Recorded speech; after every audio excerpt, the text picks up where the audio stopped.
السلام عليكم ورحمة الله وبركاته. hordoftoota abdi'aaf akkam nagaa fayyaa keessanii har'a akkaataa waa'ee feesbuuka filoo itti ol baafattanii akka namni aad friend isinittiin erginillee ofirraa hidhuu feetan akkaataa filoo itti ol baafattanii isin garsiisa. sirriitti na hordofaadha.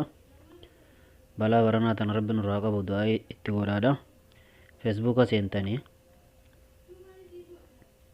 wayita kana feesbuuka seentan bakka akkanatti footoo teessan irra dhoytanii footoo teessan irratti ugaa akka dhoytan akkana olooftaniiti akkanatti bakka akkanaa tan irra dhoytanii edit public data ilteetan irra dhoytanii ammallee jaladi obsaa xiqqo akkana olooftaniiti tan jalaa tan irratti dhoytanii isi jalaa tan irra dhoytanii follow baasuudhaaf hin baanaa beekaa follow baasuudhaaf akkanatti bakka silaa umrii teessanii bakka silaa umrii tana edit teet kana gootaniiti edit teet kana dhoytaniiti 1990 ol gootan jechuudha 93 94 95 96 rakkoon qabu san gootanii eega san gootan booda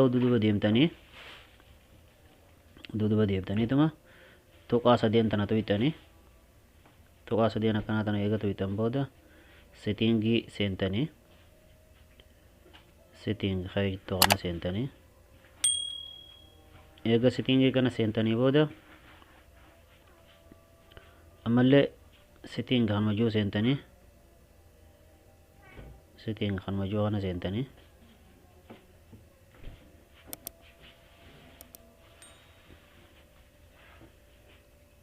eega kana seentan booda obsaa xiqqo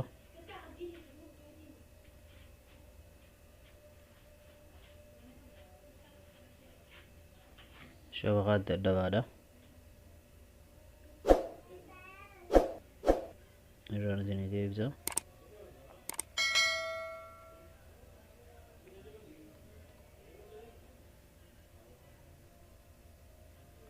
neetworkii dadhabaa obsaa xiqqo akkanatti isinii dhufa.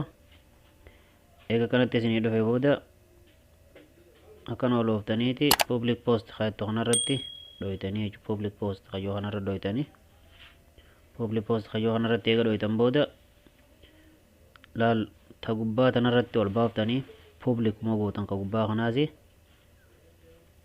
olooftanii kanaas public gootanii olooftanii kanaas public gootanii olooftanii kanaas public gootanii olooftanii ta akhiraa tana bakka tana ta jirtu tana laal itti bantan isii tana on gootanii khalaas gulii seenee jira your setting have been successful.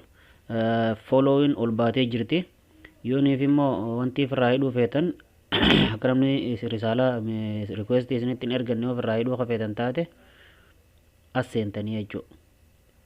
deebitanii lamatatti as seentanii yookaan akka namni isin ergatu feetan tuma dhiiftanii yookaan namni akka isinitti hin erganne follow malee follow moo isin godhee dhiisuu feetan privacy setting kayyoo kana seentanii akkana seentaniituma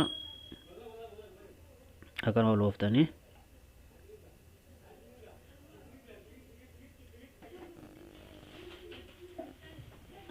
yookaan siin your friend request kayyoo kana friend request akkasitti hin arganne yoo feete isa kana irra dhoyteetuma akkanatti ugaa sii dhufe akka namni si ergu yoo feete everyone goota kanuma gubbaa kanarratti ol baafta yoo akka namni si hin ergine feete kanarra keeysaa jechuudha akkas goota inshaallah.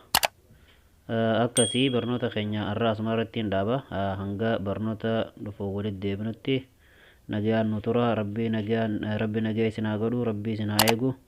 like share subscribe godhuun irraanfatina. galatooma.